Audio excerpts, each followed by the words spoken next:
بسم اللہ الرحمن الرحیم الرحمن علم القرآن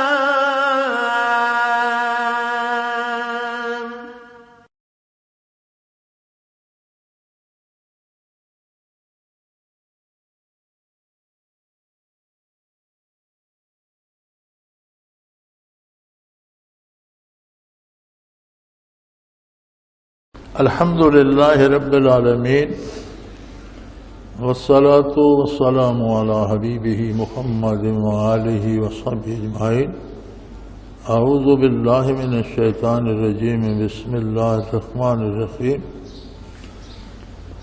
ثم بعثنا من بعدہم موسیٰ بآیاتنا الی فرعون وملئہ فظلموا بها فانظر کیف کان عاقبۃ المفسدین وقال موسى يا فرعون إني رسول من رب العالمين حقيق على ألا أقول على الله إلا الحق قد جئتكم ببينة من ربكم فأرسل معي بني إسرائيل قال إن كنت جئت بآيات فأت بها إن كنت من الصادقين فألقى عصاه فإذا هي ثعبان مبين ونزع يده فإذا هي بيضاء للناظرين اللهم سبحانك لا علم لنا إلا ما علمتنا إنك أنت العليم الحكيم مولاي صل وسلم دائما أبدا على حبيبك خير الخلق كلهم.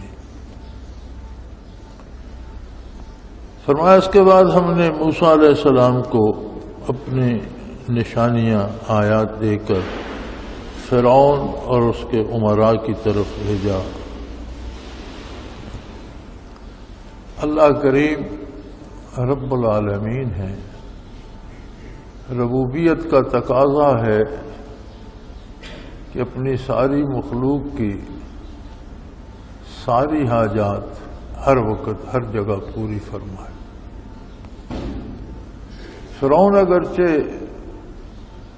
اشد ترین کافر تھا، اپنے الہ ہونے کا مدعی تھا، اپنے سامنے سجدے کرواتا تھا، اس کے باوجود اللہ نے اپنی شان ربوبیت کے مطابق اس کی روح کی تربیت کے لیے، اس کی روحانی حیات کے لیے اولی العزم رسول کو مبعوث فرمایا، انہیں معجزات عطا فرمائے، کتاب عطا فرمائی اور دعوت کے لیے بھیجا. یہ اس کا انتہائی کرم ہے، یعنی اس کے کرم کی کوئی حد نہیں ہے. کتنا بے پناہ کرم ہے کہ فرعون جیسے بندے کے پاس اولی العزم رسول کو بھیج رہے ہیں.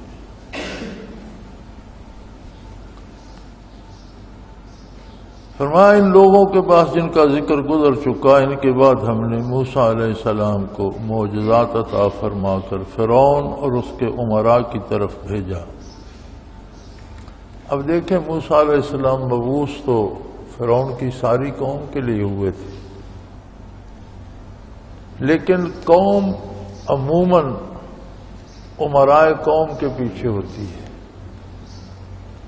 جس قدر سرداران یا جنہیں آج کی زبان میں آپ لیڈر کہتے ہیں، قوم میں جس قدر لیڈر وہ مذہبی ہوں، سیاسی ہوں، کسی اعتبار سے دولت مندی کے اعتبار سے کچھ لوگ بڑے بن جاتے ہیں، وہ آگے چل پڑتے ہیں اور پھر پوری قوم ان کے تابع ہو جاتی ہے. آپس میں تقسیم بھی ہو جائے تو کوئی ایک سردار کے ساتھ کوئی دوسرے کے ساتھ، تو پوری قوم کی طرف مبعوث ہوئے تھے. لیکن فرمایا الی فرعون وملئہ، فرعون اور اس کے سرداروں کی طرف. تو سرداروں کی بات میں ساری قوم آ گئی. فظلموا بها، ان لوگوں نے ہمارے اس کرم، ہمارے اس پیام، ہماری اس دعوت کے ساتھ زیادتی کی.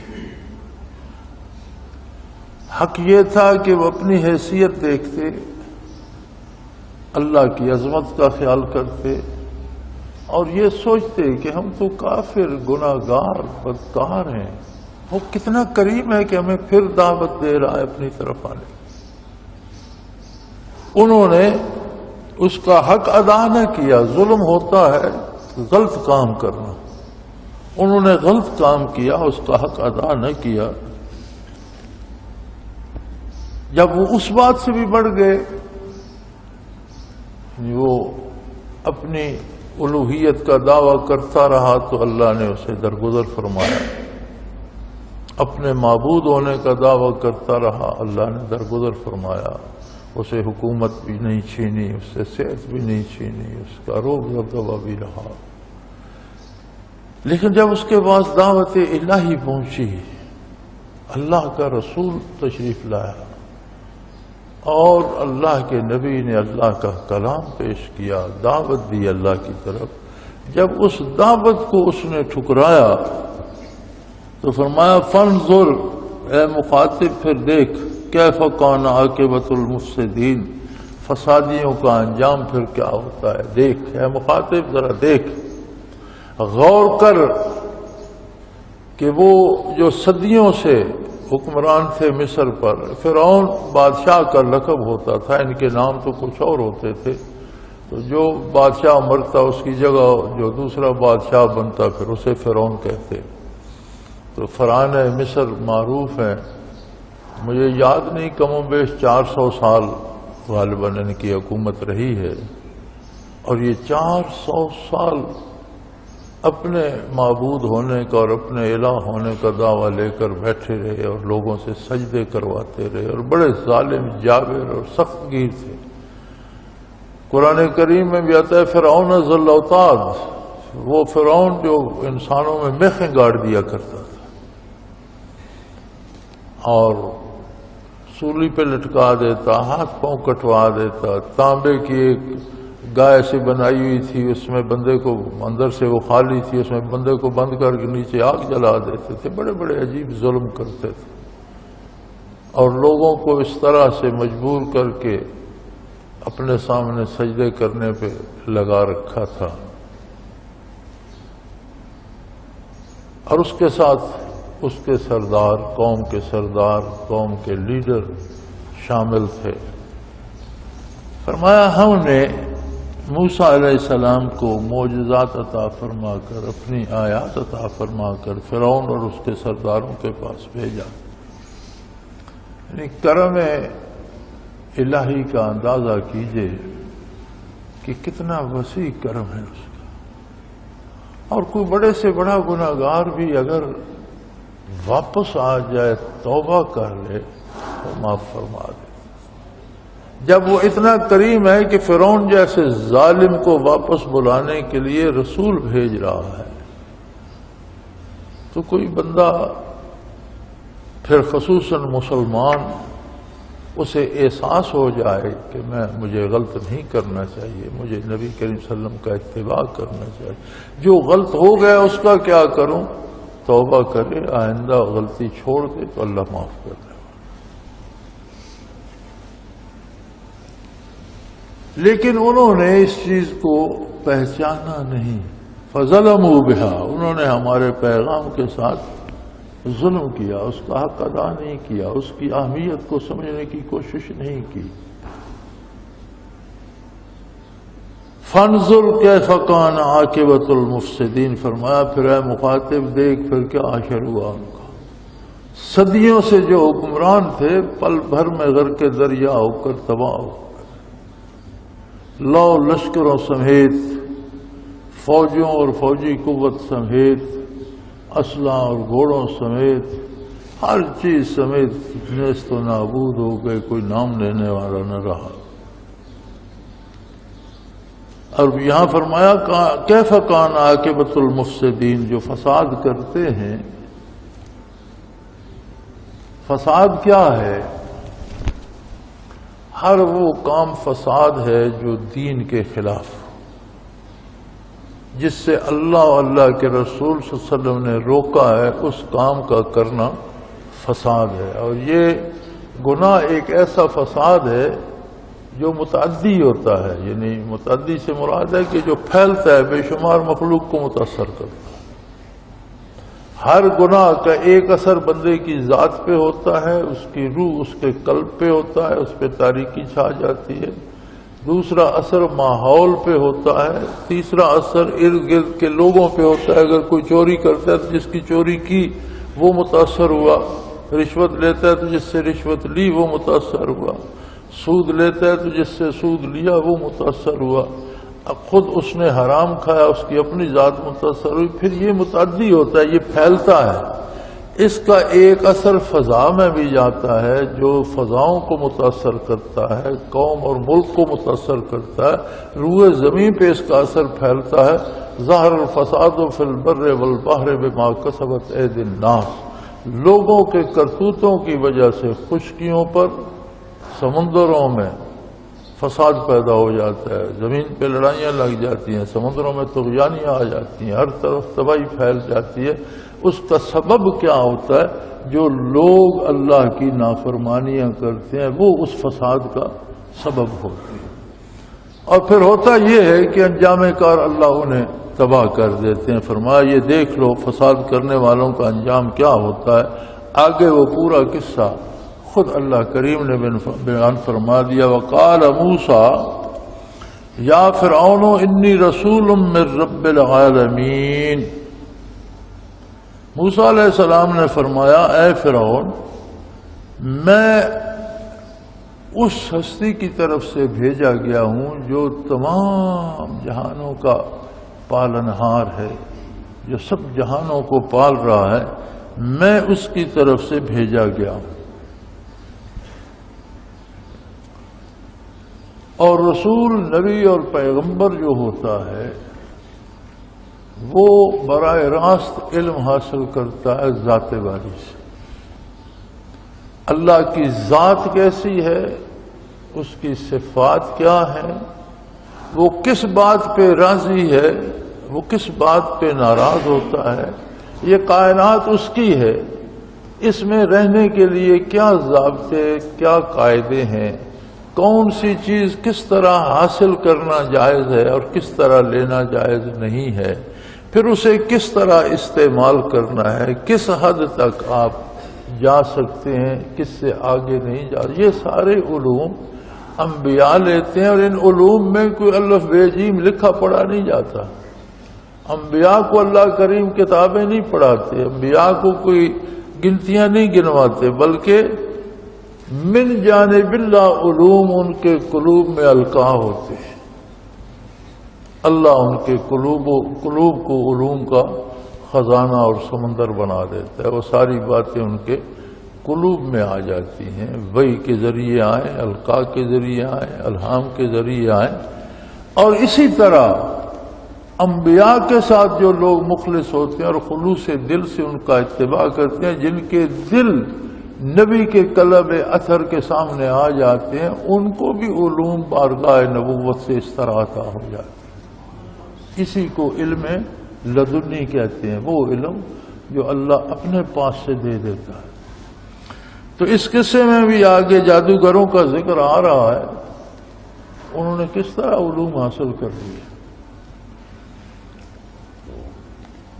تو موسیٰ علیہ السلام نے فرمایا، اب موسیٰ علیہ السلام کا واقعہ بڑا عجیب ہے، متعدد جگہ پہ ارشاد ہوا ہے کہ پیدا ہوئے تو فرعون بنی اسرائیل کے بچوں کو قتل کرا رہا تھا۔ اوحینا الی ام موسیٰ، اللہ کریم فرماتے ہیں ہم نے موسیٰ کی ماں سے بات کی۔ سبحان اللہ۔ یہاں وحی سے مراد القائے ربانی ہے، الہام ہے، چونکہ وحی شرعی جو ہے وہ صرف نبی پہ ہوتی ہے، کوئی خاتون نبی نہیں ہوئی۔ موسیٰ علیہ السلام کی والدہ بھی نبی نہیں تھی، لیکن ان کے دل پر القاء ہوا، اور عجیب بات القاء ہوئی، انقذفیہ فی التابوت فاقذفیہ فی الیم، بیٹے کو ایک تابوت میں ڈال کر دریا کی موجوں کے سپرد کر۔ ایک ماں جس کا ابھی ابھی بیٹا پیدا ہوا ہے، اسے سپیدہ سحر سے پہلے یہ خیال آ جائے کہ بھئی اس کو کسی صندوق میں رکھ کر، کسی ٹوکرے میں رکھ کر تو دریا کی موجوں کے سپرد کر دو. فقذفیہ فی التابوت فقذفیہ فی الیم، اس کو دریا کی موجوں کے سپرد کر دو، دریا کی لہروں کے سپرد کر دو. تو کیسی عجیب بات ہے، بھلا وہ ماں کیسے کر سکتی ہے؟ لیکن القائے ربانی اس قدر مضبوط تھا، اتنا قوی تھا اور اتنا صحیح تھا کہ ام موسیٰ اس پہ صرف آمادہ نہیں ہو گئی، انہوں نے بچے کو ایک ٹوکرے میں یا ایک بکس میں رکھ کے دریا کے سپرد کر دیا. عجیب بات ہے، جب کر چکی تو دل پریشان ہو گیا، آخر ماں تو تھی. یہ کیا تک بنتی ہے کہ ایک معصوم نوزائیدہ بچے کو ماں دریا کے سپرد کر دے.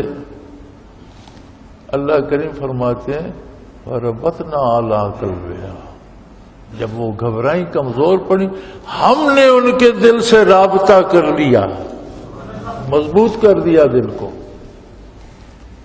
ربطنا علی قلبها لولا ربطنا علی قلبها، اگر ہم ان کے دل سے رابطہ نہ کرتے تو شاید گھبرا کے بتا دیتی، لیکن ہم نے ان کے دل سے رابطہ استوار کر لیا.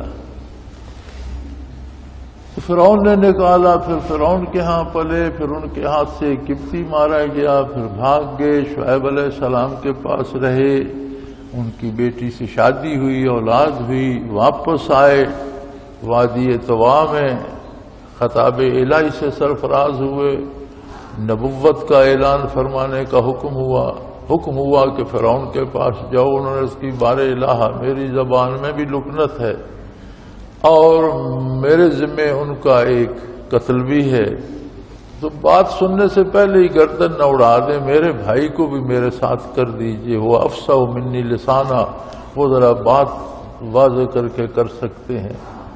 اللہ ایسا کریم ہے، اس نے ان کے بھائی کو بھی نبوت عطا کر دی کہ ہارون کو بھی نبی بناتے ہیں، دونوں بھائی جاؤ.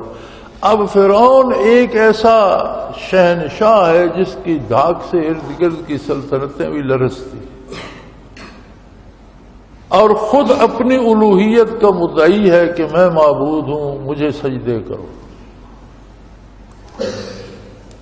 دو بندے یکا و تنہا. موسیٰ علیہ السلام کا عالم یہ تھا کہ یہ بکریوں کے بالوں کا کمبل بنا کر اس کا لمبا کرتا بنایا ہوا تھا، وہ پہنا ہوا تھا، ہاتھ میں عصا تھا، پاؤں میں کچے چمڑے کی جوتیاں سی تھیں، دباغت کے بغیر خشک کر کے چمڑا اس کی چپڑیاں سی بنائی ہوئی تھی. اب کہاں وہ شان و شوکت کے در و دیوار پہ بھی زر و جواہر لگ رہے ہیں اور عالی شان تخت ہے اور اس پہ ایک بادشاہ جلوہ افروز ہے، اس کے غلام بھی سونے کی زنجیریں اور کڑے پہنے ہوئے ہیں اور شمشیر برہنہ لیے ہوئے گارڈز استادہ ہیں، ادھر ادھر پہرے دار کھڑے ہیں، دربار لگا ہوا ہے، سونے چاندی کی کرسیاں ہیں. کہاں ایک اللہ کا نبی اور رسول جس کے پاس دنیا و نام کی کوئی شے بھی نہیں، نہ لباس شاندار ہے، نہ جوتا اچھا ہے، نہ کوئی اسلحہ پاس ہے، نہ ساتھ کوئی افرادی قوت ہے، نہ مال و زر پاس ہے، لباس تک اچھا نہیں ہے تو پھر باقی مال و زر کہاں ہوگا؟ اور دعوت کیا دے رہا ہے؟ فرما رہے ہیں فرعون تو جھوٹ موٹ رب بنا ہوا ہے، تو رب نہیں ہے. مجھے اس ہستی نے بھیجا ہے جو سارے جہانوں کا پروردگار ہے، جو سارے عالمین کا رب ہے، جو خالق بھی ہے، پیدا کرنے والا بھی ہے، پالنے والا بھی ہے، سب کی ضرورتیں پوری کر رہا ہے. اس ہستی نے مجھے تیرے پاس بھیجا ہے. اور ایک بات یاد رکھ،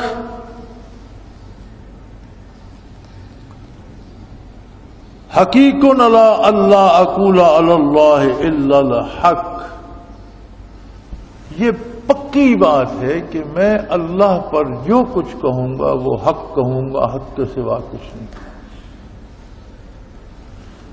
اللہ کس بات پہ راضی ہے اسے ہم کہتے ہیں ثواب. یہ کام کرنا ثواب ہے، اس سے مراد ہے کہ اللہ اس پہ راضی ہے. اللہ کس بات پہ ناراض ہے یہ کام ہم کہتے ہیں کہ یہ کام کرنا گناہ ہے. گناہ سے مراد یہ ہے وہ کام یا اس کا وہ طریقہ جس سے اللہ کریم ناراض ہوتے ہیں. تو یاد رکھیں دنیا میں صرف نبی اور رسول وہ ہستی ہے جو گناہ اور ثواب بتا سکتا ہے کہ یہ ثواب ہے یہ گناہ ہے. باقی صحابہ کرام سے لے کر خلفائے راشدین سے لے کر آج تک بڑے سے بڑا بندہ چھوٹے سے چھوٹا بندہ نبی کی بات آگے پہنچا سکتا ہے کہ نبی صلی اللہ علیہ وسلم نے اس کام کو ثواب فرمایا، اس کام کو گناہ فرمایا. اپنی طرف سے مقرر نہیں کر سکتا کیونکہ اسے مکالمہ الہی حاصل نہیں. اللہ سے کلام کرنے کا شرف صرف نبی اور رسول کو ہے. اللہ اپنی پسند و ناپسند سے نبی اور رسول کو آگاہ فرماتا ہے. اس میں ایک بڑی عجیب بات ہے. ہمارے لوگوں کا ایک عجیب مزاج ہے. ہم اپنی طرف سے ایک کام ایجاد کر دیتے اور کہتے ہیں یار کیا حرج ہے، آخر نیکی کا ہی کام ہے نا، یہ برا کام تو نہیں ہے، اچھا ہی کام ہے. لیکن وہ ہوتا خلاف سنت ہے. تو ایک دفعہ ایک بندے کی میرے ساتھ بات ہوئی تو وہ کہنے لگا جی دیکھیں ایک بندہ حلال کھا رہا ہے، مثلا حلال رزق سے اس نے چائے بنائی ہے، چائے پی رہا ہے، تو کیا ضروری ہے اس نے ایک ہی کپ پینا ہے، 2 پی لیے تو کیا حرج ہے؟ میں نے کہا بابا جی حلال حرام کھانے پینے کا معیار اور ہے، عبادات کا معیار اور ہے، اور ہر وہ شے جو نیکی تصور ہوتی ہے مقرر کر دی گئی. کھانے پہ اللہ نے قدغن نہیں لگائی کہ 1 کپ چائے پیو یا 2 پیو. یہ کہا ہے کہ حلال اور طیب کھاؤ پیو. اپنی بھوک کے مطابق ہر کوئی کھائے، کوئی 2 روٹیاں کھاتا ہے، کوئی 1 کھاتا ہے، کوئی 5 کھا جاتا ہے، کوئی منع نہیں. لیکن عبادات معین ہے. میں نے کہا فرض 2 متعین ہے فجر کے. اب کوئی شخص کہ میں فارغ ہوں جی میں 3 پڑھتا ہوں، 4 پڑھتا ہوں، 5 پڑھتا ہوں، تو وہ 4 5 پڑھے گا تو 2 بھی نہیں ہوں گے، 2 ہی پڑھنے پڑے. ظہر کے 4 فرض ہیں تو کوئی کہ خیر یار میں 1 سے بھی میرا گزارا ہو جائے گا، 3 پڑھ لیتا ہوں، 5 پڑھ لیتا ہوں، 7 8 پڑھ 10 12 پڑھ لیتا ہوں. نہیں، 4 ہی فرض ہوں. احکام شریعت کی حدود متعین ہے، ان میں آپ اضافہ نہیں کر سکتے. یہ دعا ہو رہی تھی جو جنازے کے بعد دعا کرتے ہیں، اس پہ بات ہو رہی تھی کہ جی وہ میت کا جنازہ پڑھنے کے بعد دعا کی جائے. دعا بھی تو عبادت ہی ہے. میں نے کہا میت کا جنازہ پڑھنا، میت کو جلدی اٹھا لینا، میت کو قبر میں دفن کرنا، مٹی ڈال کے دعا مانگنا، یہ سنت ہے، یہ طریقہ ہے دفن کرنا. اگر میت نہ ہو، شہداء کی نماز جنازہ حضور نے غائبانہ پڑھائی، جو غائبانہ حضور نے جنازہ پڑھایا اس میں جنازہ پڑھنے کے بعد دعا بھی مانگی. یعنی حضور نے جنازے کے بعد دعا مانگی ہے.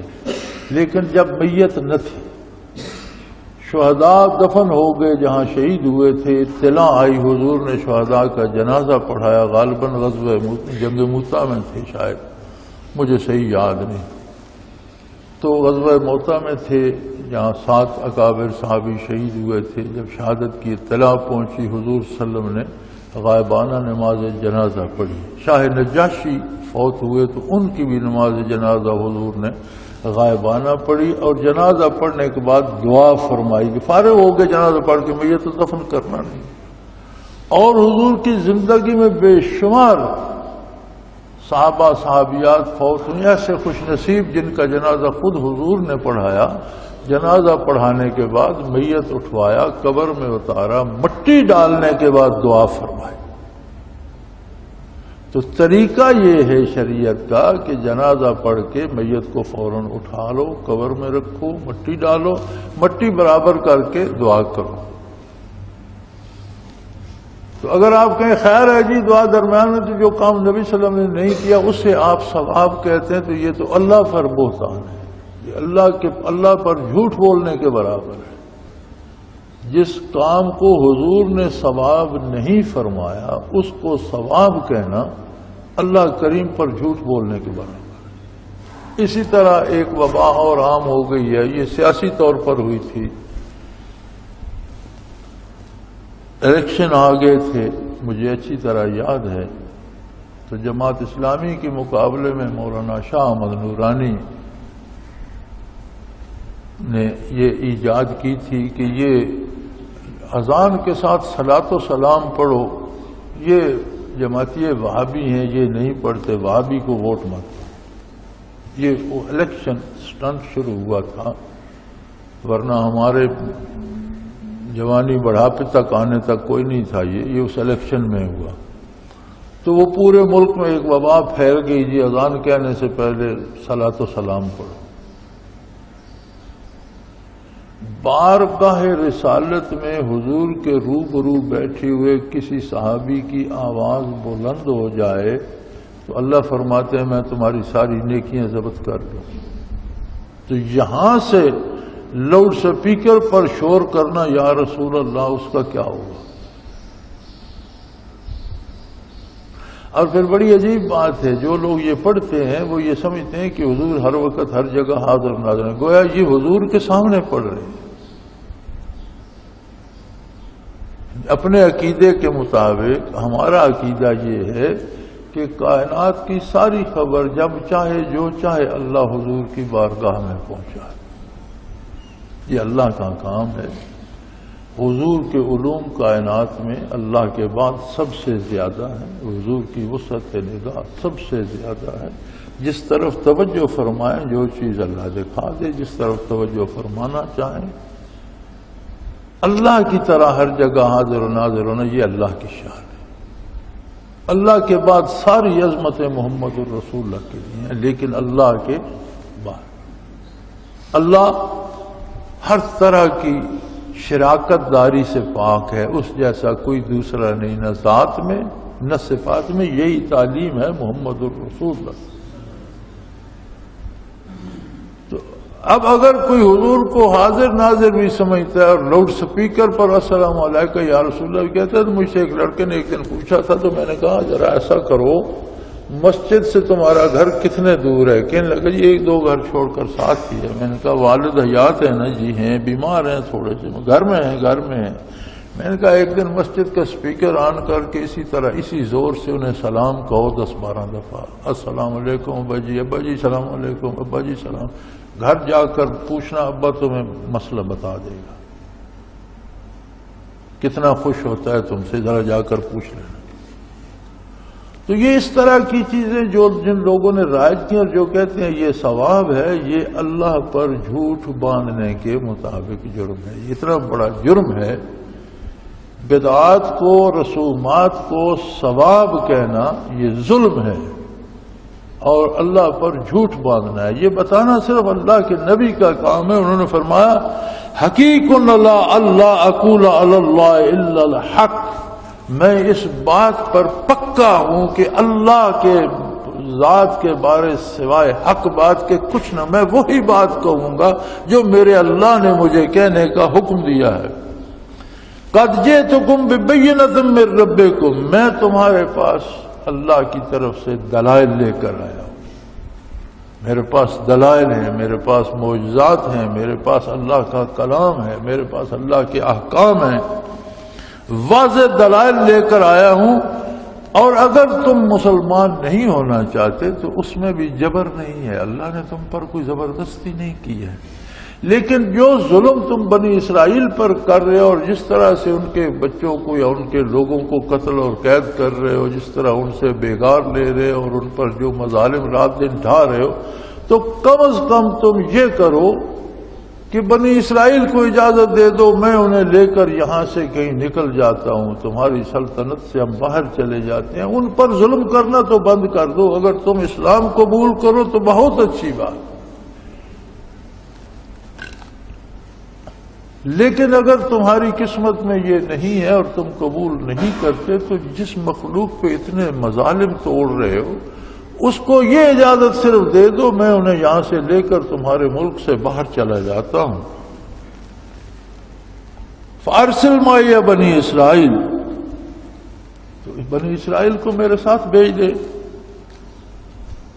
قال ان كنت جئت بآیات فات بها ان كنت من الصادقین، فرعون کہنے لگا وہ بات تو بعد میں دیکھیں گے، آپ کہتے ہو کہ آپ کے پاس معجزات ہیں، دلائل ہیں، تو وہ دلائل سامنے لاؤ، اگر آپ سچے ہیں تو وہ معجزات ہمیں بھی دکھاؤ۔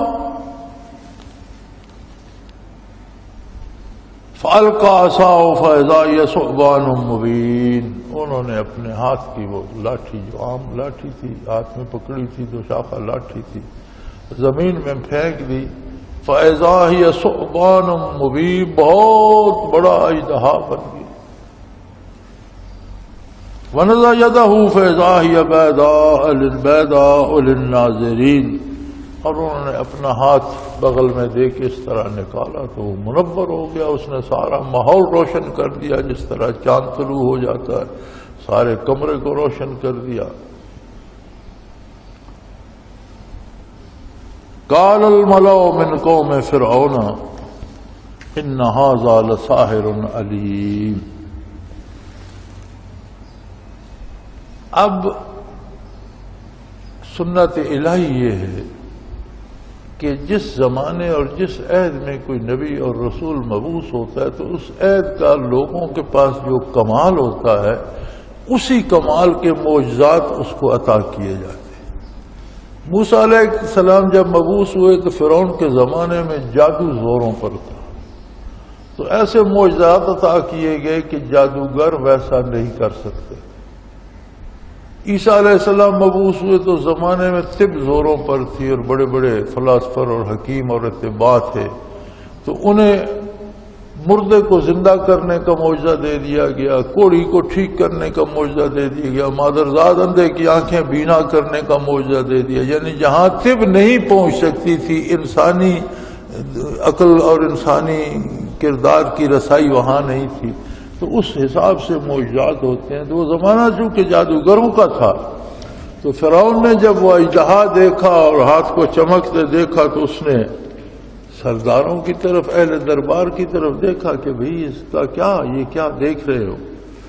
قال الملأ من قوم فرعون ان هذا لساحر علیم۔ وہ فرعون کے جو سردار تھے، اہل دربار تھے، وہ کہنے لگے کہ یہ کوئی بڑا ہی عالم فاضل جادوگر ہے، ایسا جادو تو ہم نے آج تک نہیں دیکھا۔ بڑے بڑے جادو دیکھے ہیں لیکن یہ تو کوئی بہت بڑا علامہ ہے جادوگروں کا، بہت ہی بڑے علوم ہیں اس کے پاس، اور یہ چاہتا ہے یرید ان یخرجکم من ارضکم فماذا تأمرون، اور یہ چاہتا یہ ہے کہ تم سے تمہارا ملک ہی چھین لے، یعنی یہ اقتدار چھیننا چاہتا ہے، ہم سے ہمارا ملک لینا چاہتا ہے۔ اب تمہاری کیا رائے ہے؟ معجزہ اور جادو، ولی کی کرامت اور شوبدہ اور جادو، ان میں کیا فرق ہوتا ہے؟ معجزے سے بھی عجائبات نظر آتے ہیں اور جادو سے بھی عجائبات نظر آتے ہیں، تو فرق کیا ہوگا؟ فرق یہ ہے، سب سے پہلی بات یہ ہے کہ معجزہ نبی کا وہی، اس کے متبعین جو اولیاء اللہ ہوتے ہیں با اتباع نبی، ان سے جو کرامت ظاہر ہوتی ہے وہ بھی نبی کا معجزہ ہوتی ہے، وہ ظاہر ولی کے ہاتھ پہ ہوتی ہے۔ سب سے پہلی دلیل یہ ہوتی ہے کہ نبی اللہ کا مقرب ہوتا ہے اور اس کے معجزات اللہ کی طرف سے ہوتے ہیں، لہذا وہ پاک باز، سچا، صاف تینک، بہترین، نفیس انسان ہوتا ہے۔ جادوگر کا تعلق شیطان کے ساتھ ہوتا ہے، جادوگر غلیظ بھی ہوتا ہے، جھوٹا بھی ہوتا ہے، ناپاک رہنے والا، حرام کھانے والا، جھوٹ بولنے والا ہوتا ہے۔ یعنی پہلا یہ فرق جو ہے شخصیات میں ہوتا ہے، یہ دن اور رات کی طرح ایک دوسرے سے متضاد ہوتے ہیں۔ دوسری بنیادی بات، معجزہ اور کرامت ہوتا ہے عظمت الہی منوانے کے لیے، کوئی ذاتی فائدے کے لیے نہیں ہوتا۔ کوئی نبی اپنی ذاتی شہرت کے لیے معجزہ نہیں دکھاتا، کوئی ولی اللہ کسی سے چندے لینے کے لیے کرامت ظاہر نہیں کرتا۔ معجزات و کرامات ہوتے ہیں عظمت الہیہ منوانے کے لیے، اور جادو اور شعبدہ ہوتا ہے اپنا روب جھاڑنے کے لیے، اپنے آپ کو بڑا ثابت کرنے کے لیے، اپنی بات منوانے کے لیے اور لوگوں سے مالی فوائد حاصل کرنے کے لیے۔ تو وہ کہنے لگے یار یہ تو کوئی بہت بڑا جادوگر ہے، ایسا جادو تو ہم نے پہلے نہیں دیکھا۔ اور یہ اب وہ اس بات پہ آ گئے کہ یہ معجزے دکھا کر ہم سے ہماری حکومت چھیننا چاہتے ہیں. یہ چاہتے ہیں کہ لوگ ان کے پیچھے لگ جائیں اور بادشاہت یہ لے لیں. یرید ان یخرجکم من ارضکم، یہ تمہیں تمہارے ملک سے نکالنا چاہتا ہے. اب دیکھو کتنی سادہ بات انہوں نے کی تھی. فرمایا تھا کہ تم اسلام قبول کر لو، الحمدللہ، انصاف کرو، سب ٹھیک ہے، اللہ کے حکم کے مطابق چلو. اگر تم اسلام قبول نہیں کرتے تو بنی اسرائیل پر ظلم بند کر دو، تم انہیں کچھ نہ دو، انہیں اجازت دے دو میرے ساتھ تمہارے ملک سے نکل جائیں، کہیں ہم اپنا انہیں آباد کر لیں گے، اللہ انہیں کہیں جگہ دے دے گا، وہ انہیں روزی دے دے گا اور تمہارے ظلم سے ان کو نجات مل جائے گی. دعوت انہیں دی. یہ کہہ رہے ہیں یہ ہم سے ہمارا ملک چھیننا چاہتا ہے. الٹی بات. موسیٰ علیہ السلام نے تو یہ بات نہیں کی کہ تم حکومت چھوڑ دو، حکومت میرے حوالے کر دو. انہوں نے فرمایا تم اسلام قبول کرو، اپنی حکومت کرو، لیکن حکومت اللہ کی امانت ہے، اس کے حکم کے مطابق کرو. اگر تم اسلام قبول نہیں کرتے تو بنی اسرائیل پر جو ظلم اور زیادتی کر رہے ہو یہ چھوڑ دو، انہیں میرے ساتھ جانے دو، ہم تمہاری سلطنت کی حدود سے باہر نکل جائیں گے، اللہ ان کا کوئی انتظام کر دے گا. لیکن انہیں چونکہ ان کے ذمہ الزام لگانا تھا، بہانہ تراشنا تھا، نہ ماننے کا. کہنے لگے ھذا ساحر علیم، یہ بہت بڑے علم والا کوئی جادوگر ہے. یرید ان یخرجکم من ارضکم، اور یہ چاہتا ہے کہ تمہیں تمہارے ملک سے نکال دے. فماذا تأمرون، اب تمہاری کیا رائے ہے، کیا مشورہ دیتے ہو؟ اس نے تو جو کچھ کر دکھایا، یہ تو چاہتا ہے کہ یہ حکومت چھین لے اور یہ سلطنت چھین لے اور یہ خزانے چھین لے اور یہ دولت لے لے. قالوا ارجعه واخاه وارسل من المدائن حاشرین یاتوک بکل ساحر علیم. وہ سرداروں نے مشورہ یہ دیا فرعون کو کہ اے بادشاہ، اس کو اور اس کے بھائی کو جانے دو، ان سے وقت طے کرو اور انہیں جانے دو اور شہروں میں اپنے قاصد بھیج دو. ہر شہر میں بڑے بڑے جادوگر، تمہاری حکومت میں ایک سے ایک بڑا جادوگر پڑا ہے، تو قاصد روانہ کر دو. یاتوک بکل ساحر علیم، وہ سارے بڑے بڑے جادوگروں کو اکٹھے کر کے لے آئیں گے. شاہی قاصد روانہ کر دو شہروں میں، ان کو اور ان کے بھائی کو جانے دو، ان سے وقت مقرر کر لو، تو ہم بھی جادوگر بلا لیں گے، وہ بھی لاٹھیوں کے اور لکڑیوں کے سانپ اور رسیوں کے سانپ بنا لیں گے. مقابلہ ہو جائے گا، سر میدان فیصلہ ہو جائے گا. یہ ایک لاٹھی کا سانپ بناتے ہیں، وہ سینکڑوں جادوگر آ جائیں گے، ہزاروں جادوگر آ جائیں گے. ایک ایک لکڑی کا بھی بنائیں گے تو ہزاروں اژدہا بن جائیں گے میدان میں. تو مقابلہ کر کے دیکھتے ہیں اس سے. تو فرعون کو انہوں نے مشورہ دیا کہ ان کو اور ان کے بھائی کو واپس بھیج دیں، ان سے وقت طے کر لیں اور اپنے قاصد دوڑا دیں شہروں میں، اور بڑے بڑے جادوگروں کو جو بہت جادوگروں کے استاد ہیں اور بڑے پرانے عظیم جادوگر ہیں، ان سب کو بلا لاؤ، مقابلہ ہو جائے گا. دیکھتے ہیں. وآخر دعوانا الحمدللہ رب العالمین. اللہ اللہ اللہ اللہ اللہ اللہ اللہ اللہ. حضرت امیر محمد اکرم آوان مد ذلہ العالی دارالعرفان منارہ ضلع چکوال میں سالہ سال سے قرآن و حدیث کے اوپر خطابات کر رہے ہیں اور سلسلہ نقشبندیہ اویسیہ کے مطابق لوگوں کو ذکر الہی کی تربیت دے رہے ہیں.